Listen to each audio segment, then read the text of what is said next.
Discover Health. Thank you for joining me today as we begin this new journey together, learning all things holistic health and wellness. So you can be joining me from multiple different platforms at this point. So we have YouTube and we're going to have podcast. So whether you are watching or you are listening, I deeply appreciate you joining me today as we begin talking about gentle nutrition. So if you haven't already subscribed to my channel, please do so. That way you can stay up to date on all of the holistic education tips, the nutrition, the herbal medicine, the lifestyle practices, interviews, so much stuff is coming your way, and I'm super, super excited. So make sure you hit the subscribe and the like to help with those analytics. And let's go ahead and just dive right on into that. Today, we're going to talk a little bit in detail about gentle nutrition and what gentle nutrition is, because that is actually where I practice from when I'm working with health coaching clients or whether I'm working with my clinical nutrition clients. I always like to approach health and wellness from a place of mind body support. So doing what's best for a person, do no harm in that space, but doing what's best for a person in a place that's comfortable and beneficial for their body, but also their mental and emotional well-being as well. So as I operate from a gentle nutrition place, a lot of people are like, okay, so what's the difference? And it's undeniable that nutrition plays an integral role in overall well-being.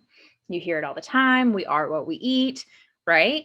So it's not surprising for us to be overwhelmed with new science that emerges about how certain nutrients are beneficial for inflammation and cardiovascular disease. Certain things are better when it comes to hormone balancing, estrogen dominance, like all of those things, and we do know that the composition of foods that we eat is an essential aspect to, managing health and well-being, whether that be blood sugar or insulin resistance, diabetes. So what's the difference? What's the difference between gentle nutrition and all other nutrition talk? Well, gentle nutrition actually the term was coined as the 10th principle of Evelyn Tribole and Elyse Resch's intuitive eating principles that practice more self-awareness and self-compassion in making the choices that honor our well-being. In a society where we are overwhelmed with fad diets, they're a dime a dozen, it can be challenging for people to discern what is best for them. The catch here is that gentle nutrition focuses on optimal health and well-being, mentally and emotionally, as well as physically, and not on manipulating body size. It is not based on intentional weight loss practices. So if you're not familiar with intuitive eating, many of you might be asking, okay, so what is intuitive eating? And I do want you to make sure that you follow along here because there will be a whole nother video on intuitive eating. So Evelyn Tribole and Elyse Resch are two registered dietitians pioneering the concept of the anti-diet approach to health through their book titled Intuitive Eating. The authors embrace an anti-diet mentality because of the negative implications dieting can have on a person's physical, mental, and emotional well-being. Some fad diets lead to nutrient imbalances. They can lower metabolism. And additionally, they're really hard to sustain long-term, resulting in what we call yo-yo dieting, rebound weight gain. So weight loss followed by weight gain in cycles, that's actually been associated with increased all-cause mortality than just being at a stable weight or in a larger body. So what does that mean? I mean, that means it has potentially more dangerous health outcomes to lose and gain weight over and over again than it is to maintain a stable weight. And aside from the physical harm, okay, so, you go on fad diets, you cut out whole food groups, you may be missing food diversity, you may be missing fiber, you may be missing B vitamins, and I'm calling out to low carb here in particular because a lot of whole grains are actually beneficial sources of B vitamins, okay? So aside from the physical harm that we may have, many people have the mental and emotional impact. They have feelings of low self-worth, low compassion, and other negative beliefs about themselves when they pursue dieting to begin with. Okay, we typically approach dieting or the concept of dieting when we're already in a negative space. We are not happy with ourselves. We already have low self-esteem. We've already got the belief that we're at war with our body. We have this misconception that our self-worth is tied to the size of our body. However, dieting doesn't change those negative thoughts and behaviors. Okay, it doesn't change the way you feel about yourself. It exacerbates it, especially when you fall off the wagon. Okay, and I hear this all the time. I went on this diet, I lost 15 pounds, everything felt great. I started introducing new foods, I gained it all back. And here I am struggling where I was to begin with. And it's this vicious on again, off again cycle. And that is actually causing more mental harm than it is doing good. So, because of this, because we are doing more mental and emotional harm as well as physical harm, this is why I choose to operate in the space of gentle nutrition. It helps people learn to love themselves, to give self-compassion to their bodies, and maintain long-term sustainability for their health goals. So in my signature program, The Heart of Eating, it comes from a place of incorporating gentle nutrition, incorporating intuitive eating, self-compassion, mindset work, stress relief, that's another one. But all for the long-term sustainability for you to maintain your health goals. And it's common to hear folks start a wellness journey and they fall off the wagon for numerous reasons. It could be life happened. I think the most recent, COVID happened. We all know it. You hear the quarantine 15, we gained weight because we were in quarantine. What I want to do is level the playing field. There doesn't need to be a wagon to fall off of, especially not in a wellness journey. And so by practicing gentle nutrition and incorporating intuitive eating principles, we're taking away the feelings of restriction and we're learning to listen to our bodies and respond accordingly. And when we can do that, I find that it can help people make better decisions for their wellness that resonate with feeling good within their body and in their mind. In my experience, everyone can benefit from gentle nutrition. We're human, okay? We are all humans and we're living a very real human experience. And sometimes that's chaotic, okay? Life will continue to happen and it will continue to throw curveballs at us. And we must learn to adapt. And so with gentle nutrition allows us to be adaptable with our eating. Unlike many fad diets, which you have to have strict, meticulous eating patterns, you have flexibility with gentle nutrition, and it allows you to be in control over your well-being. Okay. Now, how can you feel like you're in control if you're not restricting? I hear that all the time, and trust me, we're going to go into that. That's going to be in upcoming videos. So again, if you haven't subscribed already, please do so you don't miss out. So gentle nutrition involves observing your thoughts and feelings around food and how food feels in your body. Okay, we are not listening to our bodies. When we're chronically stressed, we don't listen. And we need to learn to listen. And when we need to learn to listen with curious awareness so that we can respond accordingly. Gentle nutrition will enable you to honor your physical experience with food, from satisfying your hunger, which is important, but also pleasing the palate. So being able to enjoy the things that we like to enjoy while eating to satisfy our nutritional needs. And it removes moral burden from food. Okay, you're not a good or a bad person because you ate a certain type of food. And when we can remove that moral burden that we have from eating, we can better embrace appreciation and respect for our bodies. So how do we do this? Well, with gentle nutrition, there are three main concepts that we want to dive into to learn how to embrace, appreciate, respect the physical and the mental and emotional relationship we have with food. The first is food body harmony. The second is exploring what motivates your food choices. And the third is pairing the two of those with basic concepts of nutrition science. So let's break those down just a little bit further. Let's talk about food body harmony. What does that even mean? So, by now you've picked up, I'm a firm believer in listening to your body. If you listen to your body, it will tell you what it needs. But the catch here is we have to learn to be attentive to it. We live in a very busy world. We've got limited time to eat on lunch breaks, or we're always on the go. We've got kids, we've got family, we have tasks to do. We don't ever stop to really pay attention to what's going on with our bodies. And so being able to learn to listen is a very important aspect to intuitive eating and to gentle nutrition. Food body harmony is the ability to listen and then to respond to what your body is telling you when it comes to eating. So let me ask you a question, and you can take some time to ponder it if you need to.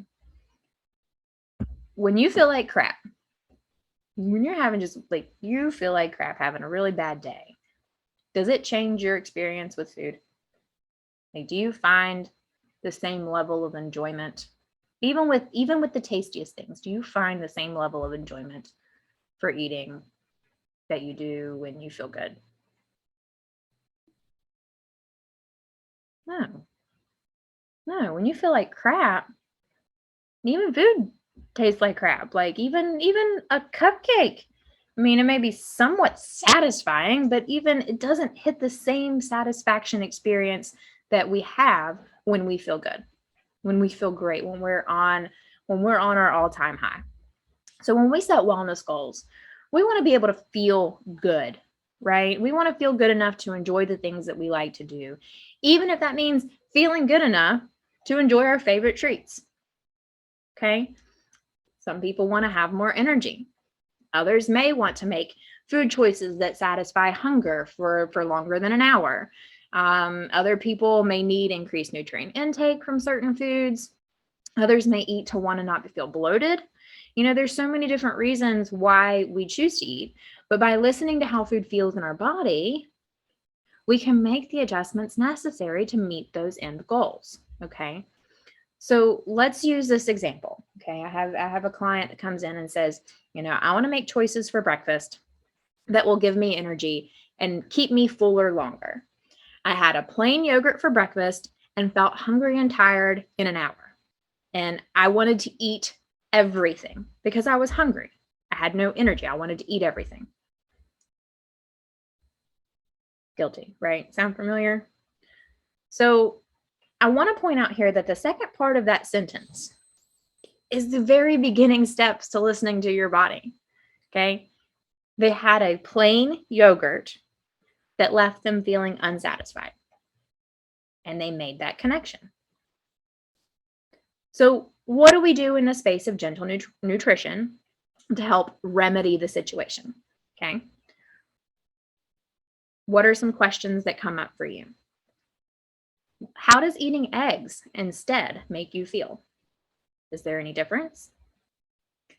If you paired your yogurt with something like mixed berries and walnuts, how does that make you feel instead? What are other breakfast foods you've explored? How do you feel when you eat other foods? Do you feel like there is some food combinations or some types of foods that leave you feeling fuller longer than you do when you have the yogurt? What combinations of food meet your goal of sustainable energy? These are just a few questions that we go over back and forth, trying to find other ways that we've practiced that listening to our bodies, or we can create goals that begin in a place of curious awareness to how you can modify your food choices to meet the goals of being fuller longer, not feeling like you're starving, and having to eat all morning long to maintain energy levels. We also have motivation. What motivates us to eat? And this is a really important concept when we come to intuitive eating, or we approach gentle nutrition, because a lot of people's motivation to eat can stem from diet culture. So in the heart-centered nutrition approach to wellness that I like to use, we learn to align our intentions of eating to be more loving, to be more self-compassionate, to be more heart-centered, as opposed to being in a negative mindset or a negative space. Because it doesn't matter how nutritionally sound that salad is, if you're eating it because you hate your body, then you have already countered the benefit from the nutritional salad. And I want you to think about that. If you are eating your food because of a negative mind space around yourself or anything, punishment, that negative talk, that inner bully, that emotion that comes up that is of anger or resentment, can counteract the nutrients you are actually taking. Because this is mind body medicine, y'all. This isn't just nutrition is going to fix all of this. Okay, we have to also include what's going on inside of our head.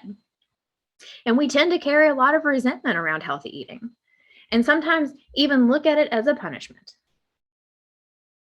We look at nutrition like it's a punishment. We have to eat a salad because I'm fat, or I have done something wrong to get to X, Y, and Z health condition.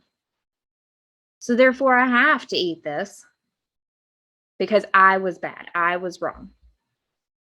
And unfortunately, this mindset work here, as it comes to food, it's not the easiest step to overcome.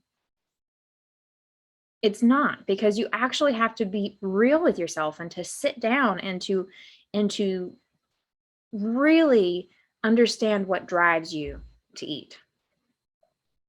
But if you can reframe your motivation, and I help people do that all the time with the Heart of Eating, it helps rebuild healthier relationships with food and works towards putting an end to the internal battle that we have with ourselves around eating. So here's an exercise that you can do on your own when you're in a safe place to think. Okay, preferably when you're trying to make a food choice, when you're hungry. There's no right or wrong answer. So don't approach this question with there must be a right answer, or you want to say what I want to hear, or what you think I want to hear, or what even you want to hear. Okay, but you need to be able to connect with yourself, real and transparent, and know that there is no right or wrong answer to this question. What is your motivation for making your food choice?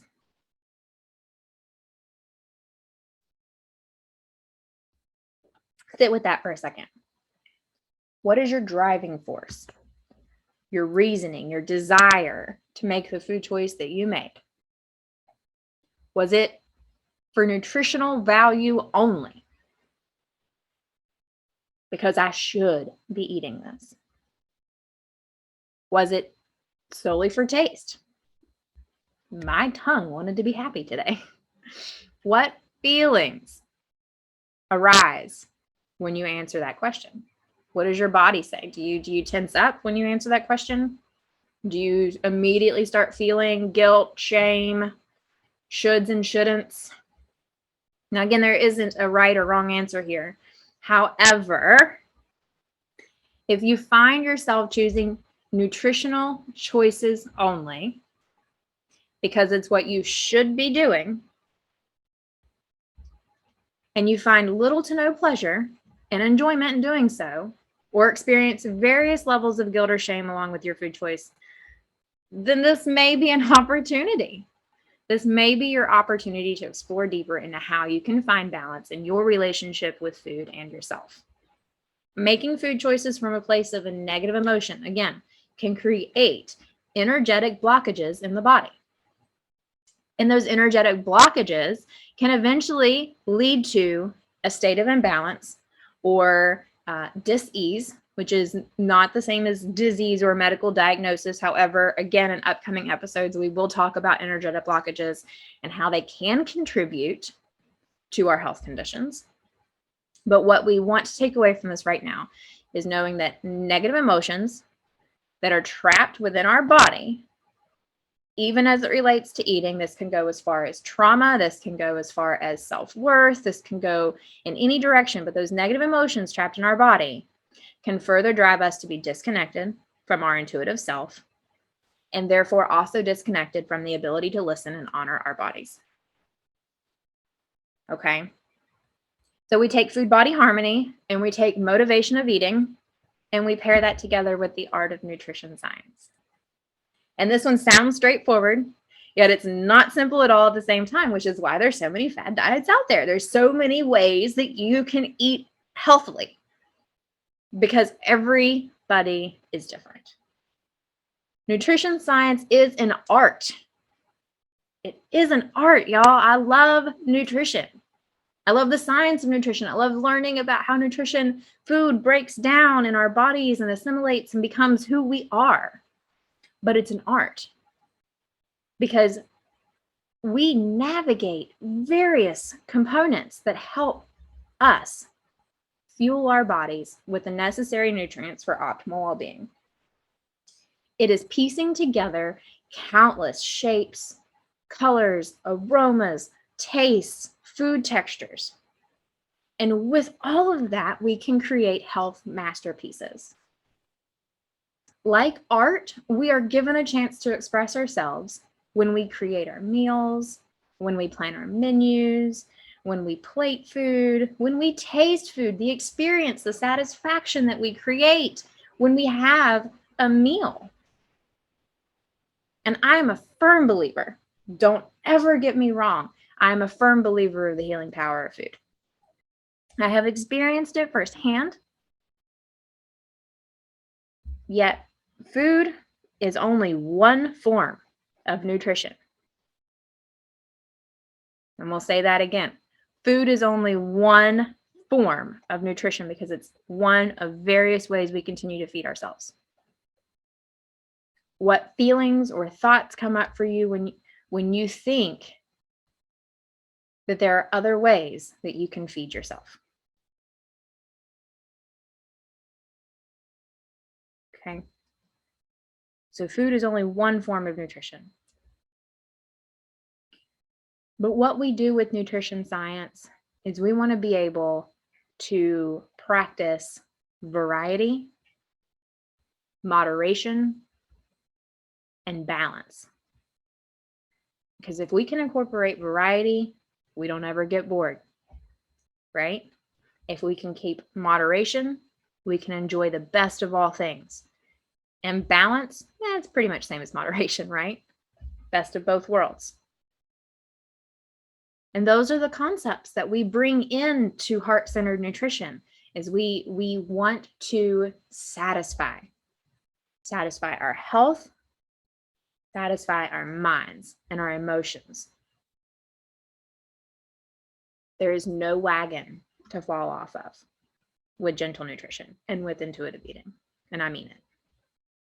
So with that being said, sometimes in some situations, it is necessary for food restriction. Okay. It is important to note that with specific health conditions, some people may be required to restrict food. And a great example of this is with celiac. Okay.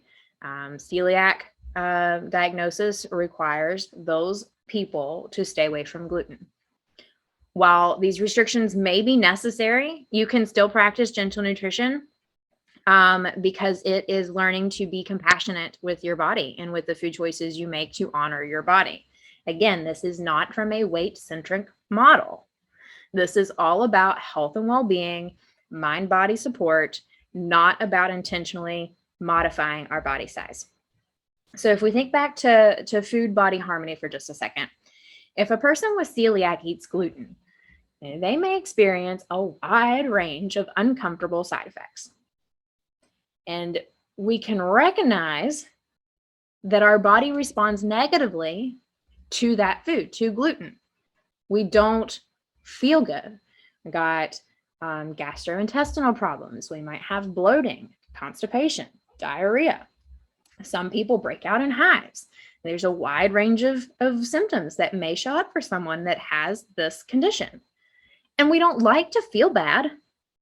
Inherently, we don't want to feel bad. We want to feel great. So how do we do that? We honor that gluten causes discomfort. And so because of that, we eliminate gluten. And this decision was made from a place of loving kindness and respect and compassion for our body's needs. Our body needs us not to be able to eat gluten. Okay. Yes, gluten-containing foods taste great. But we also know that in today's world, there's all kinds of other foods that don't have gluten that taste just as great. They make a lot of gluten-free varieties that we can have that taste just as good and make us feel better. And this is just one example. There's various reasons why someone may require dietary restrictions, from lactose to FODMAPs to so many things. Okay. But the key here is being able to be friends with your body. Again, listening and responding and offering yourself compassion to the choices that you're making. There isn't a right or wrong answer with nutrition. There is not a right or wrong answer in health and wellness. When a health condition requires dietary changes, we make those decisions out of compassion for our bodies. And this situation is entirely different from restricting foods because we feel like we have low self-worth, low self-esteem because of our body size. Eating intuitively can be very challenging to embrace in a world that's constantly giving us mixed signals on nutrition. We know that nutrition is essential to a healthy body, but we want to approach it from a place that is nourishing, not only to our bodies, but to our mental and emotional state. Dieting can lead to further complications in health, and doing so with negative intentions, like we talked about, like the punishment and the self-hatred, can create that vicious cycle that feels hard to break. But if you're interested in learning more about breaking this diet cycle, about getting rid of the wagon that we tend to fall off of when life happens, if you're interested in learning to listen to your body, to practice self-compassion, and become an intuitive eater, I invite you to hit the subscribe button here to subscribe to my blog, and the links are going to be in the show notes. And also, if you're interested in a free one-to-one discovery call, you can do so by following the booking calendar link that is also in the show notes. I do appreciate you joining me today and listening to What is Gentle Nutrition. Please stay tuned. There is so much more, so exciting information and shows, episodes to come. And I thank you for watching. Until next time, healthy blessings, y'all. Love ya. See you soon.